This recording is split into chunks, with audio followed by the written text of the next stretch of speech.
Everyone, Radhe Radhe. आप सबके साथ फिर से हाजिर हूँ एक नए वीडियो के साथ। 25 दिसंबर को है तुलसी दिवस। तो इस दिन जो है ना, बड़े दिन के नाम से भी हम लोग बहुत सालों से मनाते चले आ रहे हैं। और इस दिन एक चीज विशेष होती है, वो ये कि आज के दिन तुलसी दिवस मनाया जाता है। तो बस मैं उसी की यहाँ पे तैयारी कर रही हूँ। पूजा की मैंने थाली ले ली है। बहुत ज्यादा सामान की इसमें जरूरत नहीं होती। कुमकुम, हल्दी, एक लोटा जल, घी का दीपक, थोड़े से चावल, अगर आप चावल नहीं चढ़ाते हो तो तिली ले लीजिएगा। इत्र लेना है, लाल कलर का कोई चुन्नी है तो वो ले लीजिए। चुन्नी बहुत अनिवार्य होती है क्योंकि सर्दियों में तुलसी को ढक कर रखा जाता है। आपने मेरे वीडियोस में पहले देखा होगा, मैं चुन्नी को हमेशा सर्दियों में ढक कर रखती हूँ। इससे आपकी तुलसी बिल्कुल भी खराब नहीं होगी। बहुत सारे लोग बोलते हैं दीदी हमारी तुलसी खराब होगी, तो आप ढक के रखिएगा, बिल्कुल खराब नहीं होगी। साथ में अपने कान्हा जी को भी लेकर आई हूँ क्योंकि तुलसी जी की पूजा है, बिना कान्हा के नहीं हो सकती। तो बस जब तक मैं पूजा की तैयारी करूंगी तब तक हमारी कान्हा जी झूला झूलेंगे।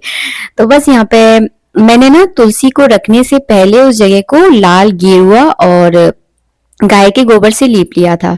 अगर आपके पास गेरुआ और गाय का गोबर नहीं है तो आप उस जगह को हल्दी से जरूर लीप ले, क्योंकि कोई भी जब हम शुभ पूजा करते हैं उस जगह को लीपना बहुत अनिवार्य होता है। तो मैंने यहाँ पे हल्दी से उस जगह को लीप लिया है। इसके बाद जो है ना, सॉरी, मैंने गाय के गोबर से लीपा है। इसके बाद जो है ना, मैं यहाँ पे हल्दी से चौक पूर रही हूँ। आप आटे का भी यहाँ पे यूज कर सकते हो। तो छोटा सा मैंने यहाँ पे स्वास्तिक बना लिया है। इसके ऊपर मैं चावल रखूंगी और चावलों के ऊपर आपको घी का दीपक रखना है। अब आप ध्यान से सुन लीजिए, इस पूजा को करना कब है। तो 25 दिसंबर की सुबह के समय आपको ये पूजा करनी होती है।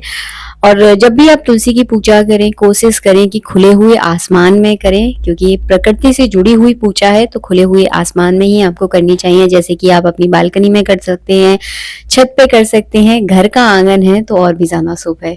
तो बस यहाँ पे मैंने घी का दीपक जला दिया है। चौक के ऊपर आपको घी का दीपक रखना है। आप चाहें तो आज के दिन 5 दीपक भी जला सकते हैं। तो अपने हिसाब से देख लीजिएगा, जैसा देखिए संभव हो पूजा में। इसके बाद आपको एक लोटा जल लेना है और जल डालते समय एक चीज का विशेष ध्यान रखिएगा कि तुलसी में ज्यादा जल नहीं डालना है आपको। सर्दियों के समय अगर आप तुलसी की जड़ में ज्यादा जल डालते हैं तो इससे आपकी तुलसी खराब हो सकती है। तो थोड़ा आपको जल डालना है। तो मैं यहाँ पे थोड़ा सा जल डालूंगी जितनी जरूरत है। ऑलरेडी मिट्टी बहुत गीली थी तो थोड़ा सा मैंने सगुन का यहाँ पे जल डाला है। इसके बाद आपको नई एक लाल कलर की चुन्नी लेनी है और इस चुन्नी से तुलसी माता को पूरा आपको कवर कर देना है। मैं तो यहाँ पे थोड़ा सा आपको डाल के दिखा रही हूँ क्योंकि यहाँ पे जो है ना टीन लगी हुई है, तो इतनी ओस जो है ना यहाँ पे नहीं गिरती है। बस रोशनी पर्याप्त आती है, हवा पर्याप्त आती है, लेकिन ओस नहीं गिरती है। तो अगर आप खुले आसमान में अगर तुलसी को गमले को आपका रखा है तो पूरा उसको ढक कर रखें तो सही रहेगा। इसके बाद मैंने कुमकुम, हल्दी, चावल से यहाँ पे तिलक कर दिया है। एक कलावा लिया है मैंने और कलावा को जो है ना इस तरह से मैं तुलसी में बांध दूंगी, जैसे मैं आपको वीडियो में आगे दिखाऊंगी, तो आप ध्यान से देखिएगा। इसके बाद मैंने यहाँ पे इत्र लगा दिया है, फूल चढ़ा दिए हैं। जैसे कि अक्सर हम पूजा करते हैं सेम वैसे ही तरीके से आपको करनी है। कोई नया इसमें कुछ नहीं करना है। आप चाहे तो तुलसी के नीचे अपने लड्डू गोपाल को भी आज के दिन स्नान करवा सकते हैं, लेकिन सर्दियों का समय है तो यही सलाह दूंगी कि खुले में लड्डू गोपाल को स्नान ना कराएं, मंदिर में ही कराएं। और लेकिन बस पूजा करने के, स्नान कराने के बाद, उनकी पूजा करने के बाद, उनको अच्छे से तैयार करने के बाद तुलसी के वृक्ष में उनको अच्छे से विराजमान करें, क्योंकि हमारे ठाकुर जी को तुलसी बहुत प्रिय है। तो मैंने बस तुलसी के गमले में ठाकुर जी को विराजमान कर लिया है और यहाँ पे मैंने मिठाई का भोग भी लगा दिया है।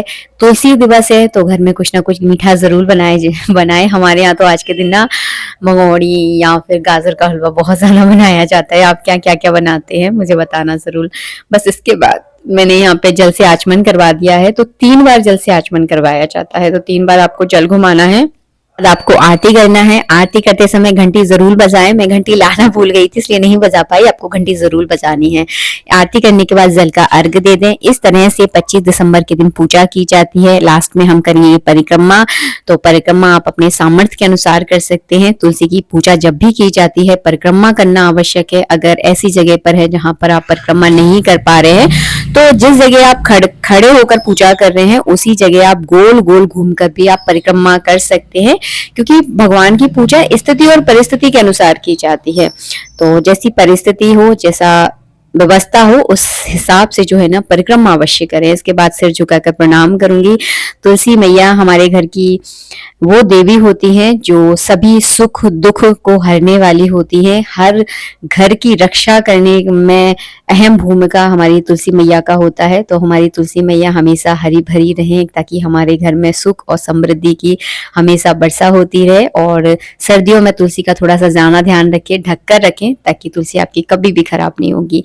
मिलेंगे नेक्स्ट वीडियो में। आप सभी को तुलसी दिवस की हार्दिक शुभकामनाएं हमारे परिवार की ओर से। राधे राधे।